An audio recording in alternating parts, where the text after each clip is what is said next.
Hello दोस्तों, मैं पर्वत सिंह राणावत एक बार फिर ऑनलाइन क्लासेस में आप सबका स्वागत करता हूं। दोस्तों, कल हमने कुंभा और मालवा के बीच में संघर्ष पढ़ा था। आज जो दोस्तों पढ़ेंगे हम मेवाड़ और गुजरात के बीच का संघर्ष। तो क्या कारण थे, किस वजह से ये अक्सर मेवाड़ और गुजरात के बीच में संघर्ष होता रहता है। तो आइए दोस्तों देखना, मेवाड़ व गुजरात किसके समय में? कुंभा के समय में। Kumbha, time of period Kumbha के समय में इनके क्या रिलेशन। तो दोस्तों मैं यहाँ पर बता देता हूँ आपको, एक छोटा सा चित्र बनाइए कि देखना, यहाँ पर मांडलगढ़ था, यहाँ पर जहाजपुर था, यहाँ पर गागरोन था। तो मांडलगढ़, जहाजपुर और गागरोन, इस जगह के विवाद के बीच में हमेशा मालवा के साथ होता था। लेकिन डूंगरपुर, बांसवाड़ा और सिरोही, इन पर अतिक्रमण को लेकर, यह साम्राज्य विस्तार को लेकर हमेशा गुजरात के साथ रहता था।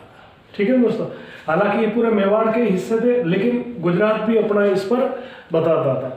लेकिन सिरोही इसलिए हमेशा इसके साथ, गुजरात के साथ रहता था क्योंकि इसके मेवाड़ के साथ उस समय कुंभा के साथ इनके जो थे संबंध ठीक नहीं चल रहे थे।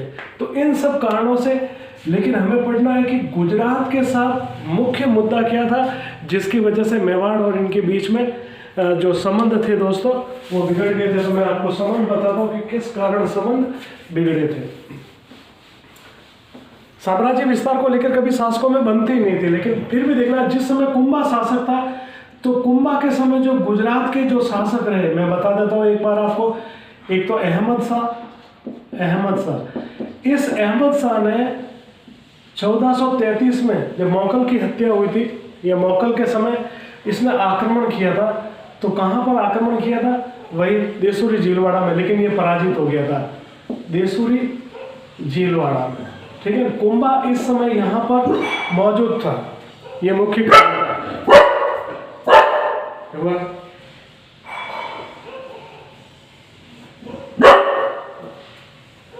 तो ये मुख्य कारण थे दोस्तों देसूरी के नाम में। इसके बाद जो शासक बना वह मोहम्मद शाह। कौन बना? मोहम्मद शाह। ठीक है ना।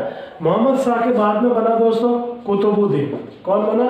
कुतुबुद्दीन। इस कुतुबुद्दीन के समय कुंभा के बहुत सारे विवाद चले थे, और कुतुबुद्दीन के बाद बना दाऊद शाह के बाद मोहम्मद बेगड़ा, जो काफी फेमस था।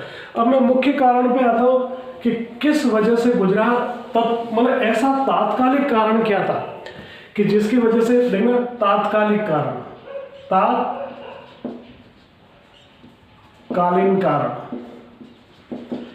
तो ये जो तात्कालिक कारण था, तात्कालिक कारण जो था वह था दोस्तों नागौर का उत्तराधिकारी युद्ध।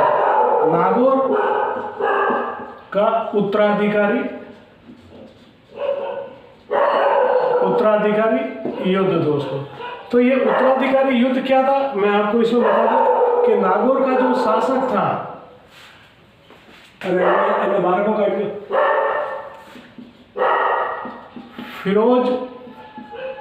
फिरोज की मृत्यु हो गई थी। कब? 1452। ये तथ्य कोई 51 मिलता, 52, तो ये ऐसा कुछ भी नहीं है। आप 52 में इसकी मृत्यु हो गई। तो इसका जो, इसके बाद देखना, दो, एक तो इसका भाई का लड़का मुजाहिद इसका भाई का लड़का था, और एक था शम्स खां। इन दोनों के बीच में उत्तराधिकारी युद्ध हुआ, लेकिन शम्स खां की बजाय शासक कौन बन गया? मुजाहिद शासक बन गया। ये था मेन कारण। तो शम्स खां किसके पास गया? सहायता लेने के लिए, शासक बनने के लिए कुंभा के पास गया। कुंभा ने अपनी कुछ शर्तें रखी और इसके साथ सेना सहित चल पड़ा। तो जब कुंभा नागौर के पास पहुंचा तो मुजाहिद भाग खड़ा हो गया, और ये भाग कर कहाँ आ गया?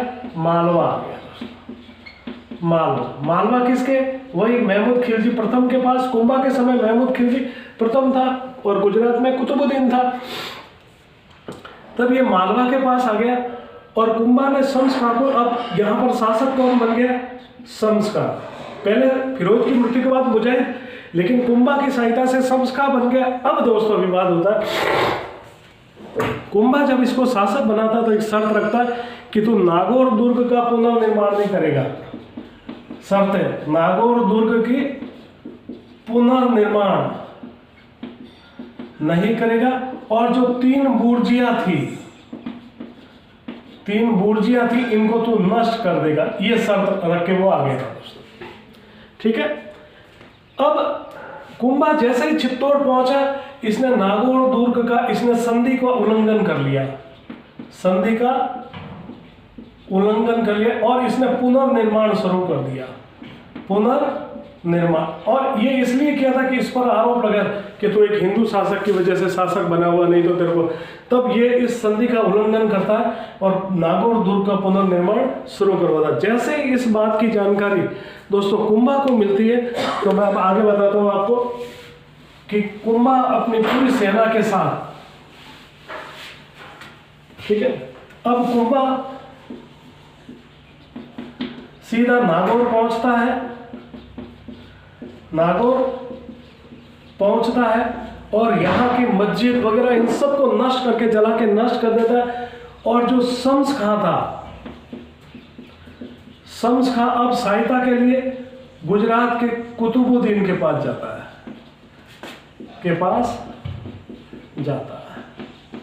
ठीक है दोस्तों, कुतुबुद्दीन के पास जाता है। और शम्स-खां अपनी पुत्री का विवाह भी कुतुबुद्दीन के साथ, पुत्री का विवाह